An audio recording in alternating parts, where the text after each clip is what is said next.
Bienvenue sur automoauto.com dans cette magnifique région de Navarre avec quelques encablures de Saragosse. Cet élégant crossover pourrait être une ultime évolution du Nissan Qashqai. Il n'en est rien. Il s'agit du nouveau Renault Kadjar très attendu.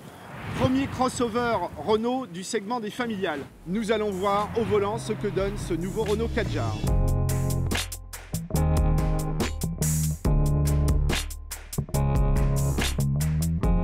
Le Renault Kadjar offre une ambiance intérieure très raffinée, à l'image de cette coiffe de tableau de bord avec surpiqûre, le volant cuir à méplats extrêmement agréable.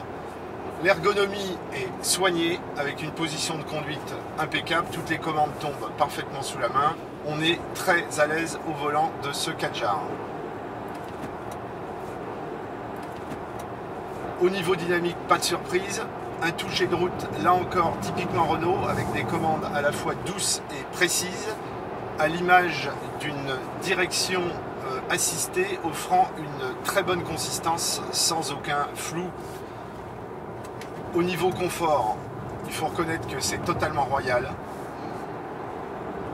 Les sièges ont eux aussi fait l'objet d'un travail très soigné avec une mousse à double densité qui assure à la fois confort et maintien, y compris en tout terrain. J'ai oublié, en ce qui concerne l'ambiance intérieure, un pavillon panoramique optionnel, 600 €, qui inonde littéralement l'habitacle de lumière. Les motorisations, nous avons essayé le petit moteur essence de base, un 1,2 litre turbo de 130 chevaux, agréable, très souple, mais manquant un peu de puissance, il faut l'avouer, pour déplacer les plus de 1500 kg du Kadjar. Et visiblement, si l'on en croit l'ordinateur de bord, une consommation relativement élevée. On sent qu'il peine un peu. L'autre moteur le plus agréable à notre sens est le 1,6 litre DCI 130 chevaux, beaucoup plus coupleux avec 320 Nm, qui est le seul proposé pour l'instant avec la transmission intégrale. Une transmission intégrale qui offre de réelles aptitudes en touche-main à ce Kadjar, avec un mode 2 roues motrices, donc traction, un mode automatique qui permet une répartition automatique, donc avant-arrière, jusqu'à 50% sur le train arrière, et même un blocage de différentiel qui permet d'évoluer en 4 roues motrices jusqu'à 40 km/h. L'excellent confort se combine à une sonorisation très soignée pour un engin de ce gabarit qui déplace quand même pas mal d'air.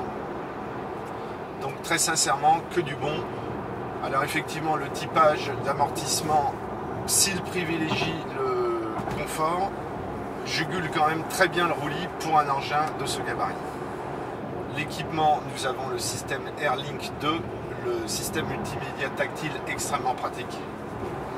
Et au niveau sécurité, pas mal de choses avec une surveillance des angles morts, un freinage actif, une lecture des panneaux de signalisation, équipement bien évidemment parfaitement à la page. Donc si l'on voulait comparer avec le cousin Nissan Qashqai, on a plus de confort et un toucher de route un petit peu plus précis, un petit peu plus agréable.